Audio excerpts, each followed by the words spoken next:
So you and your spouse want to settle down, and the only premarital screening two of you have decided to go for is the regular blood group, genotype, and fertility test. And once two of you are compatible in this aspect, the next thing is to start planning wedding.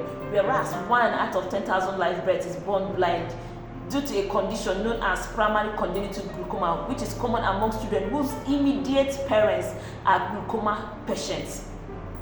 So you cannot be going for premarital screening, you that is about to wed this December, you that is about to wed next month, you cannot be going for premarital screening without including glaucoma screening in your premarital screening, because it's a compulsory thing to do. This is because you might be a glaucoma patient without knowing, because most of you don't pay your eye doctor's visits. You might be a glaucoma patient unknowingly, and unfortunately marrying another glaucoma patient, that is like suicide mission. I'm not saying that, I'm not saying okay, it's not like okay, I'm not trying to make it sound like it's a suicide mission, but medically it is not advisable for you to be a glaucoma patient marrying a glaucoma patient, and you cannot know whether you're a glaucoma patient or not if you do not include glaucoma screening in your premarital screening. So if for and for those of you that have had history of your father going blind all of a sudden, or your mom going blind all of a sudden, and you think it's because of one land dispute or another, or because you think it's old age, that is a very, very wrong thing or ideology to have. And you do not even know that something like that might be on the way trying to hit you. God forbid. Yes, I know that's what you'll be saying. But if you don't go for this screening, you will not find out what is happening to you. So it is very, very important that you include glaucoma screening in your premarital screening, so as to ascertain if the lady you want to marry has glaucoma history in her lineage, and as well as herself, if she has the signs of glaucoma, or maybe she's likely to have one in future, and as well as yourself, if for any reason you finally decide, after listening to my advice, you finally decide to include glaucoma screening in your premarital screening, and both of you are diagnosed of glaucoma, it is not advisable to go ahead with the marriage. I am a preacher of love. I'm not trying to put asunder, but I'm talking from the medical aspect of life. If for any reason two of you unfortunately have been diagnosed of glaucoma, and maybe by God's grace is not end stage, of course it will not be end stage glaucoma, because if it's end stage glaucoma, you won't even want to be thinking of marriage. So let's say two of you unfortunately we are diagnosed of glaucoma.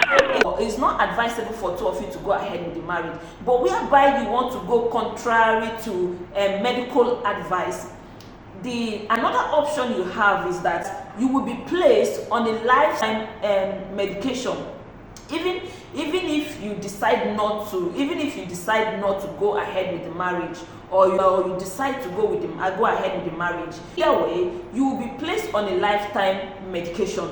Lifetime medication I'm talking about, these are medication that you will not stay without, like a single day without.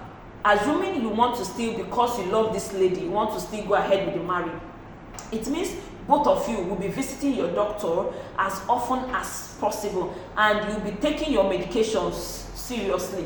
But the dangers of it is that if you go ahead with the marriage, and especially for those of you that are stubborn patients, and you're not taking your medication as advised or as regular as possible, you are likely to go blind in the nearest future. I'm sorry, but that is the truth. As well as the wife, I'm also sorry again, but that is the truth. And another danger of it is that the probability of you giving birth to 1 out of 4 children, if not 2, with the same disease, glaucoma, is also high. And the worst scenario is that the sad story about this glaucoma of a thing is that it can only be managed. It cannot be cured. Glaucoma can only be managed, cured, and it can only be managed if you are diagnosed on time. That that is why it is those people that just wake up one morning, all of a sudden they say, we hear I just woke up, my mother just woke up, she said she cannot see again, and you people think it's land dispute. It has nothing to do with land dispute. This is because you people were not, the patient involved was not diagnosed on time. Glaucoma is only managed when the patient was diagnosed on time. Once, if for any reason the case has the glaucoma has gotten to end stage, there is nothing, the vision cannot be reversed. If you are not seeing, you cannot see. The only thing is that we can be doing is to be giving you drugs and medications that will numb the situation but will not cure it. So that is why and also in order not to expose your children to this kind of disease, I'm not saying it's a death sentence, but I'm only bringing out this information because we are approaching festive period and almost all of you want to wed this Christmas. It is very, very important for you to include glaucoma screening in your premarital screening so as to be on the safer side. And I made this video mostly for the intended couples so that they will know how important it is for them to include glaucoma screening in their premarital screening, because premarital screening can never be complete without glaucoma screening. Thank you for watching.